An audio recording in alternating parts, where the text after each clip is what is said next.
Hi, my name is Jackie. I am with the Sexy Politico, and I'm here talking to Lisa Jara. Am I pronouncing that right? It's fine, yes. I apologize, American. Lisa here is she's a coach, but not but a coach, a spiritual coach about women and many different women's issues. Lisa, can you describe what you do first before I just butcher what you do? Yeah, sure. First of all, thanks for having me here. And my work is kind of twofold. On the one hand, I support women and menstruators through intense, difficult psycho-emotional crises.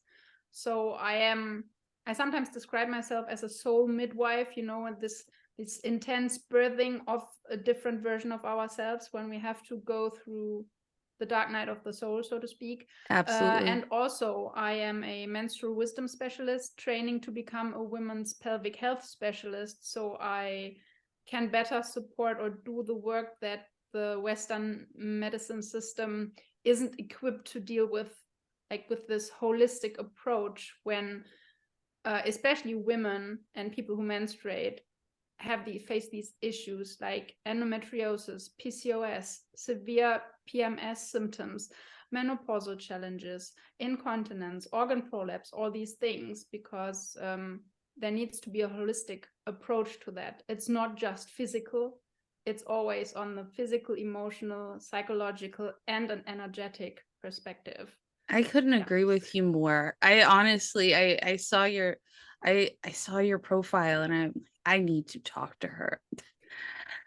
So I don't know if there is a big difference between the United States and Germany when we talk about menstruation and the taboos of menstruation in general. In 2019, I wrote an article for the website, The Sexy Politico, just about a woman who made menstrual products for people in need and made it so that they were sustainable and things of that nature. And I received so many comments of ew, or why do you want to talk about that? And Mhm. is it the same in Germany as it is in the States, or Well, I would say it's very similar. And from my experience, having talked to women and menstruators all over the world, it's similar everywhere. Like the best case scenario you find is usually a neutral attitude towards it, and then it goes all the way down to shame and yeah, wanting to hide and all of that. yeah, I what could we do as what could I do as a menstruator and as a parent to boys to help end period shame and teach and at least teach my sons to not be ashamed of a cycle that is completely natural, normal, and honestly should be celebrated for showing that menstruator is healthy. Yeah. Well, it always starts with us, right? So when you don't feel ashamed or you don't have some people experience self-hatred even for why is my body putting me through this every month because they experience pain or mood swings or whatever symptoms they have. And the first step is always reconnecting to your own cycle, getting to know your cycle. And with cycle, I don't just mean the bleed. Our cycle consists of 4 distinct phases that are representations of nature. So we go through our inner winter, which is menstruation, and then the spring, the autumn, the ovulation, and the summer, the ovulation, and then the autumn before we move back into winter menstruation. And just starting to cultivate a certain reverence for that and for the different, because our cycle works us on all these levels described before, on a physical level, on an emotional level, on a mental level, and on a spiritual energetic level every month. And every month we do have an opportunity to get more and more in touch with ourselves, with who we truly are. Like our menstruation is a time where we are the most connected to ourselves, to what we are here to do. So taking a rest And even if it's, I mean, when you have little kids around, your rest might be closing the bathroom door when you go to the bathroom for a minute. And Yeah. that's okay, start small. Oh, no. It's I've literally had someone say, why do you let your son see that? And it's like, well, first of all, the first step in toilet training is letting your child see you use the bathroom. And I'm like, Mhm. it's normal. It's absolutely Exactly. normal. And I mean, I don't have to tell him everything. He's 4, But if but he asks, he's like, Mommy, are you hurt? It's like, no, this is a normal thing for grown-ups. That's all. Mhm. And he's Mhm. like, oh, okay.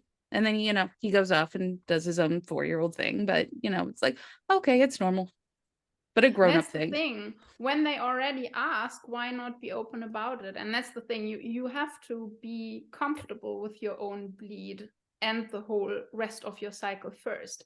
And when you learn how to talk about that, even to a partner, Oh, yeah. hey, Yeah. honey, now I'm moving into this phase, and we know that this issue might come up, so let's not be surprised when it happens. That will facilitate so much. And then you can also let your children know, hey, mommy needs more rest because she's bleeding.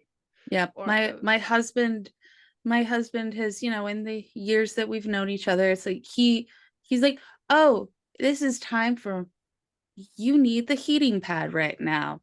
Let me go find that for you. Or, oh, you need an extra drink.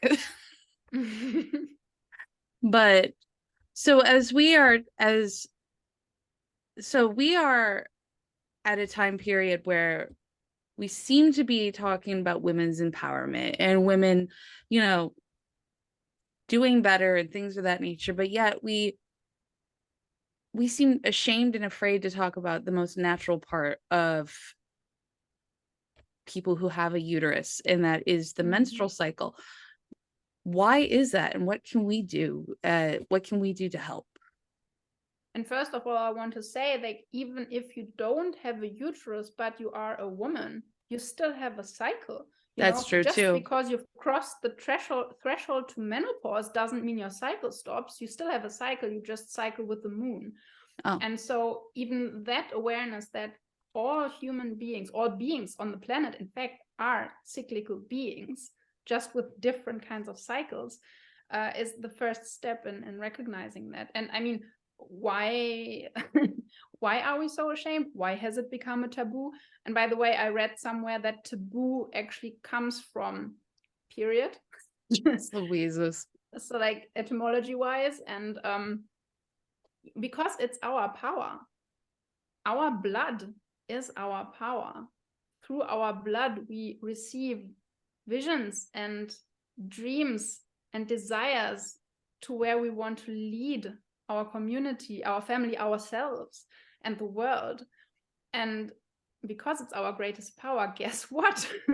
There were a few people, probably white, cisgendered male old guys, who were a little I afraid of the power. Yeah, is that why And so everybody they made gets it shameful. yeah, and then oh, they've invented the birth control pill that can also affect your cycle and make your bleed unnecessary. And while, yeah, there is a lot to be said about the birth control pill.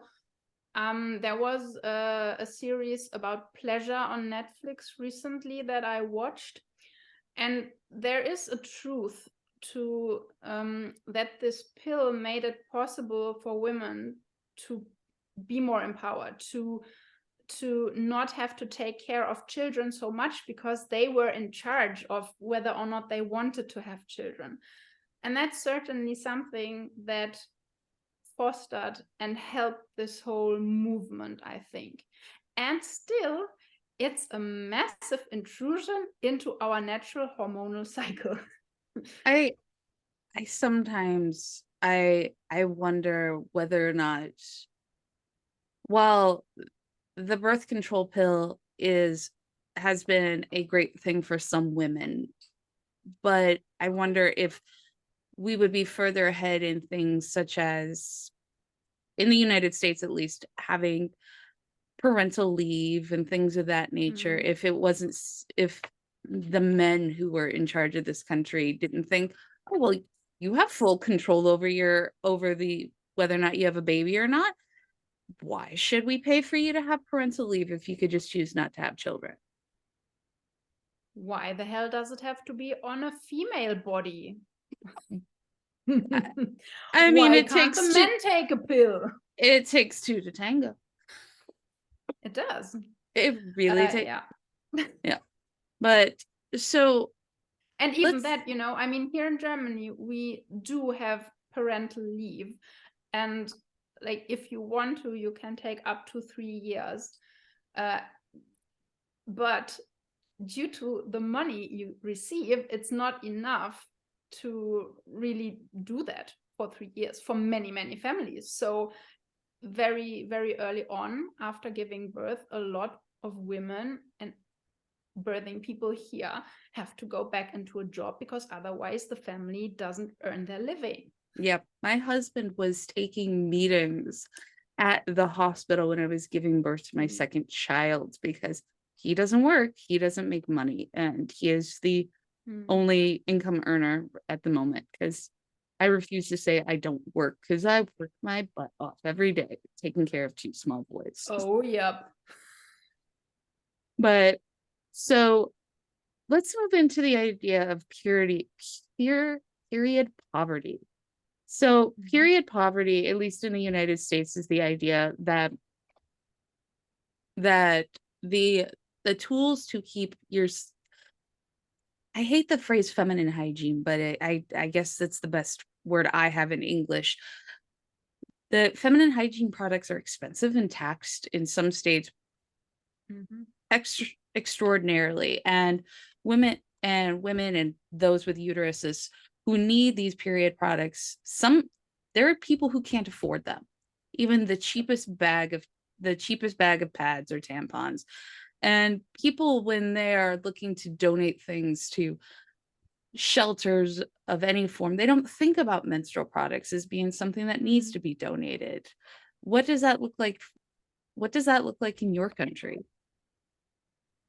I guess it's not as bad as in the States, because I know that especially in the States, I mean, who suffers from that poverty the most? It's usually people of the BIPOC communities, of Yep. the LGBTQI plus communities, of native communities, and we don't have that as much here. But still, there are lots of people. There are people on the streets who can't buy products, who can't afford them. And similar to what you shared, is people can donate to shelters, but it's not in our awareness that these things are important. I worked for a feminist women's rights organization before I got into self-employment and into the coaching. And I remember that we sent like whole loads of menstrual cups over to the African communities, because in these countries it's even worse. Yeah. And so no No, wonder people, they use what they can find, old paper on the streets or whatever, it's dirty cloth. in certain countries, 30% of girls are in school, and a lot of that is because they can't afford menstrual products and they feel too dirty to go to school without them. That's the thing.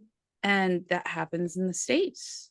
There are girls who don't go to school because they don't have menstrual products. There are women who are living on the streets and don't work because they don't have menstrual products and they're too embarrassed to. Well, this country at least doesn't allow you the luxury to just free bleed and feel comfortable doing that. My country neither. Definitely not. It's like, I mean, wouldn't it be nice if everybody just provided you with a towel if they didn't want to wreck their furniture and just be like, hey, do what your body's gonna do. Yeah, I mean, in Scotland, I remember they are one of the first countries who do provide that now on every official toilet. At least that. But I think we are quite a way afar. Like, we are far away from that yet. Yeah, I And got like, stuck on an what can we airplane. do, you know? Yeah. The awareness, just raising the awareness is always the first step, letting people know, hey, this exists. So if you can spare a few cents, buy a menstrual cup, give it to a shelter, and a woman or bleeder will be happy to receive. Yeah. I started my cycle when I was on a flight from China to the United States and still had 12 hours left. And I'm like, there's nothing in the toilet. And I ask a flight attendant, and they're like, oh, we forgot them. It's like, thanks. Mm-hmm. Thanks. And this is before the era where you had where you could like text people from planes. So I couldn't like text my dad who was picking me up from the airport, like to buy me something and have it available. Mm. But it all works out at the end. If a father with two daughters jokes about being jokes about not being comfortable with menstrual cycles, but they're menstrual cycles enough to go to a store and buy a bag of pads or whatnot. Yeah, and I sometimes wonder where it comes from. I mean, even me and in my family, it was not a shameful thing. It was, well, something that happened Yeah. that came with being a woman or having a uterus. And I remember that when I got together with my husband, with my now husband, it took quite a while for me to be comfortable talking to him about it, letting him even see the blood or the tampon when I changed Yeah. it or whatever. Yeah. It's like when you're dating somebody, you're just like, you pretend like you don't poop and you don't have a cycle. And it's like, why? Why? Yeah. If they had even this much education, they definitely know that you do both of those things. And I'm really grateful for my husband that he always reminds me that is this normal. I mean, honestly, the first time I realized that I needed to stop being so afraid was the first time I started my cycle unexpectedly at an ex-boyfriend's house. And he's like, it's all good. He hands me a pair of his sweatpants. He runs the store and he's like, it's all good. Just chill out. Here, have a heating pad. And since you experienced that, I'm pretty sure you will raise your boy or boys. I don't know. Get Are they both? two of them. So you will Four raise and them in one. that way to become those kinds of men. Yeah. I'm sure about that, just because you are comfortable speaking about that. That's why I say awareness and looking at ourselves and our own shame around it is the first step. And So my journey wasn't easy either. The first time I came across this concept of cyclical living was in 2017 when I read a book that like changed my whole worldview at that point. And it described how we have these beautiful cycles, powerful cycles, and how this wisdom about the cycles has been kept from us. And the woman, the author, she described that you could bleed freely, or that you could use your blood and gather it and pour it on the earth or over your plants or whatever. And I was like, ugh, I don't want to do that. So for me too, it was a process, because I realized in that moment, oh, interesting. So there were ancient cultures who did that. So it can't be so ew. And I set the intention that I want to be comfortable with that. And it took a while. And I'm still not completely over that yuck feeling that I sometimes get, but I know my intention is there, that I want to normalize it. And it starts with an intention. how would you describe cyclical living to somebody who's never heard that term before? So as I shared, we are all cyclical beings, and all cycles run according to these four phases that I described earlier that we can find in the seasons as well. And it's about paying attention to your own body's rhythm. So whether you're a man, a woman, a non-binary person, you have a certain rhythm. It just works on a different time frame. And just get to know, okay, this is spring comparable to morning, to comparable to the waxing moon phase.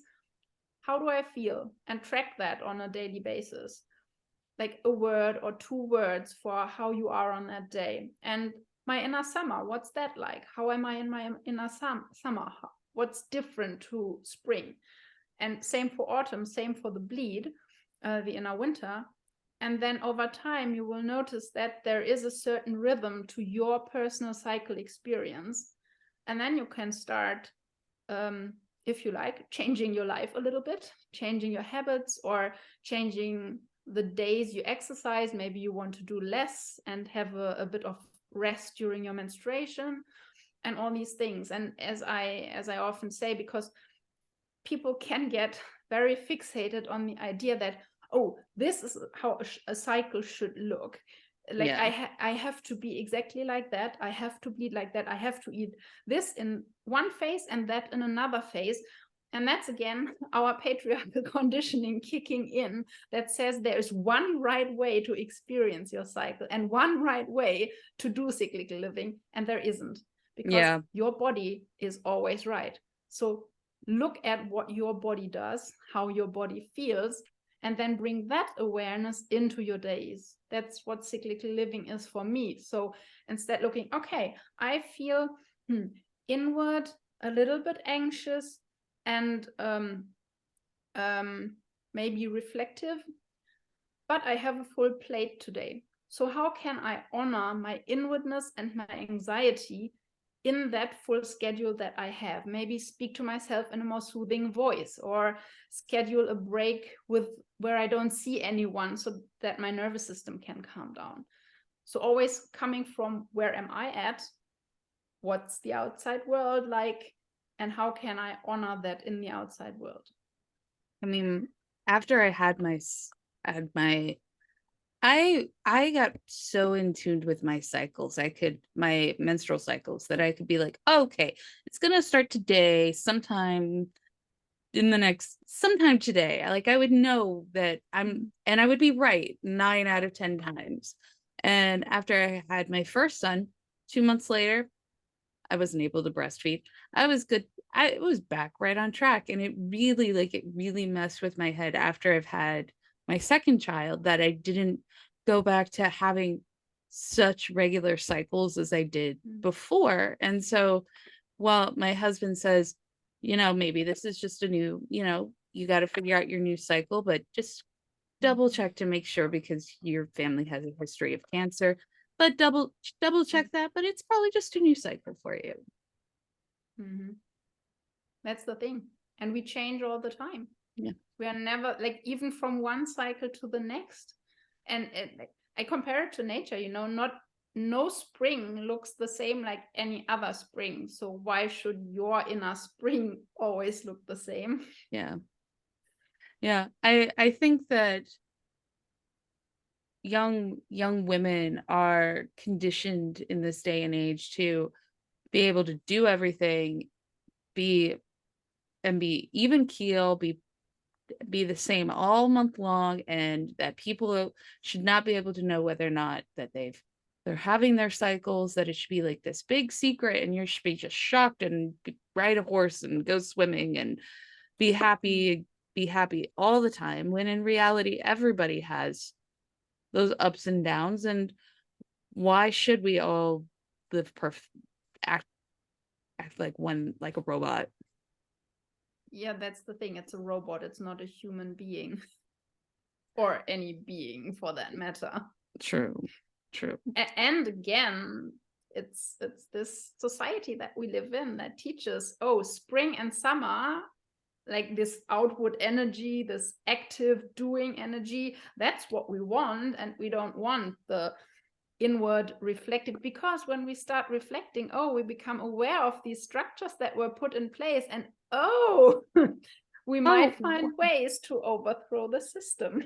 Oh, what? People who tell me that I'm gross because I don't use tampons? That feels kind of like patriarchy.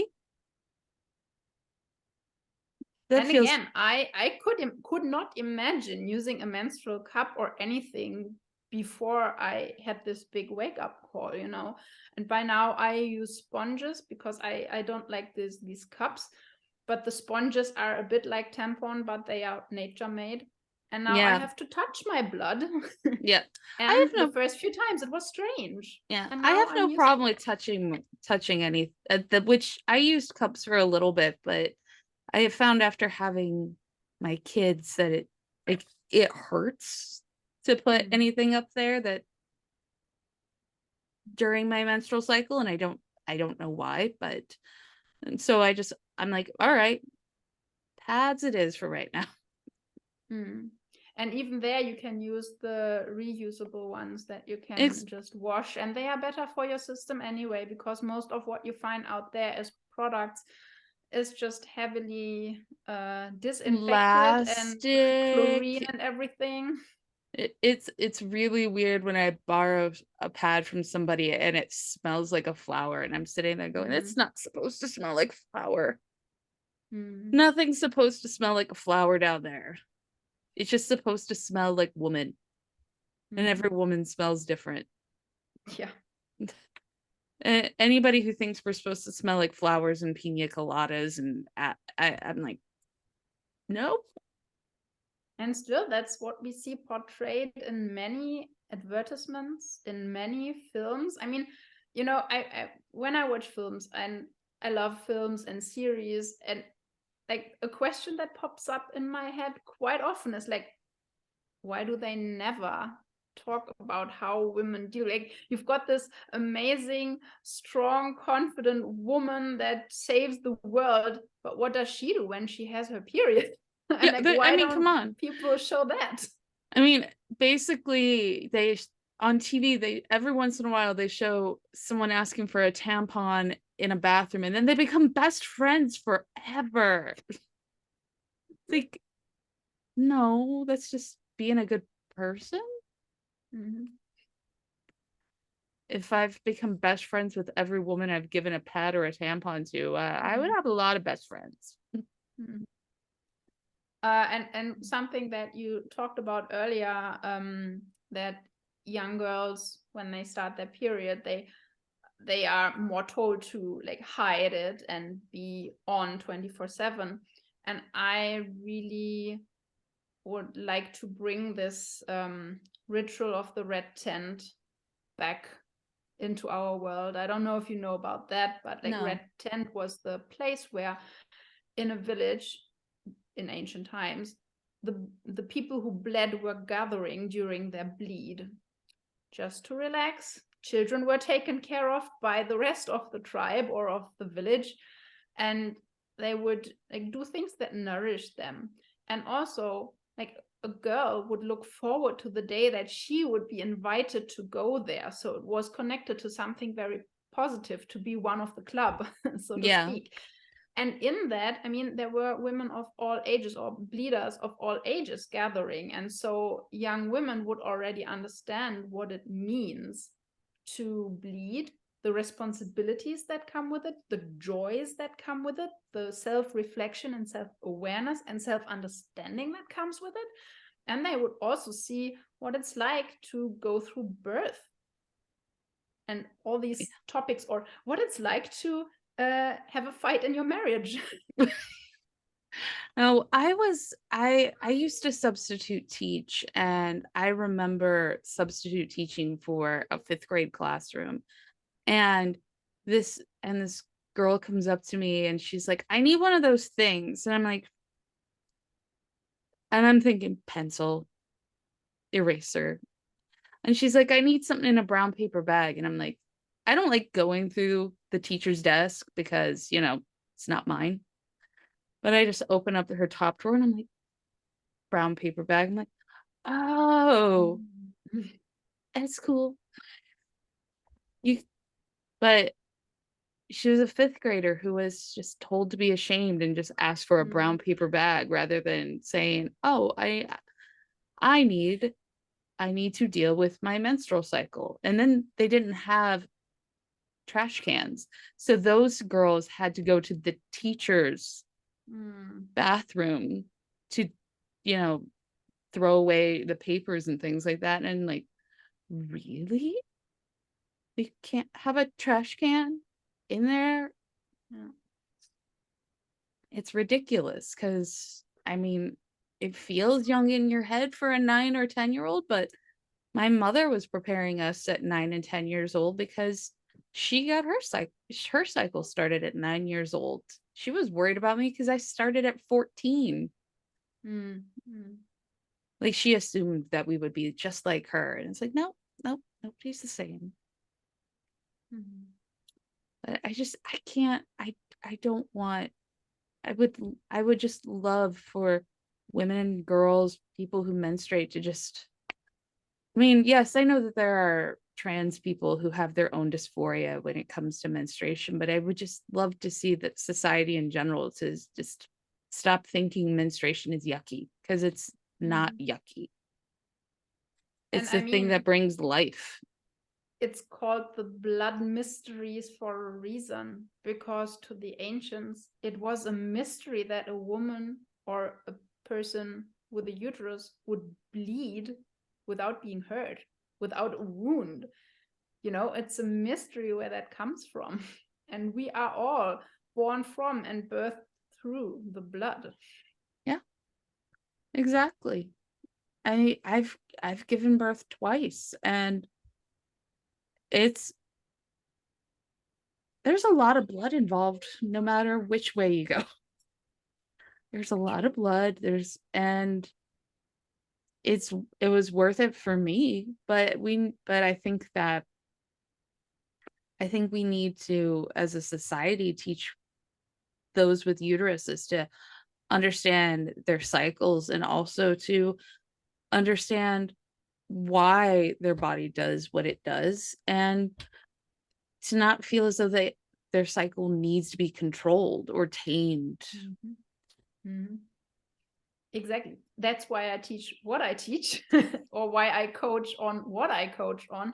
And I recently had a podcast episode that on my own podcast where I talked about this phenomenon that we do the same the colonizers did when they came to all these places where they colonized, is that they saw anything that's in tune with nature as wild and uncivilized. And so we've learned to see our own bodies as something that needs to be tamed and controlled, like a wild animal that does never what it's quote unquote supposed to do. And instead, why can't we start building a relationship like we build any other relationship in life? Exactly. Thank you. I thank you so much for being on the Sexy Politico podcast. I loved talking to you. I What would be the last thing that you would want to share with my audience before we close up today? You and your body are always right. Get into a connection, start building a relationship, and allow yourself to be surprised by the wisdom that's already stored in your bones, in your blood, in your cells. Because when you know how to be in touch with your cycle, it is like a compass that shows you your true north and gives Thank you direction in life. thank you so much. All of Lisa's links will be in the show notes down below. And thank you so much for being on the Sexy Politico pod. Good golly, my brain. The Sexy Politico podcast. I will I will be back next week. Thank you.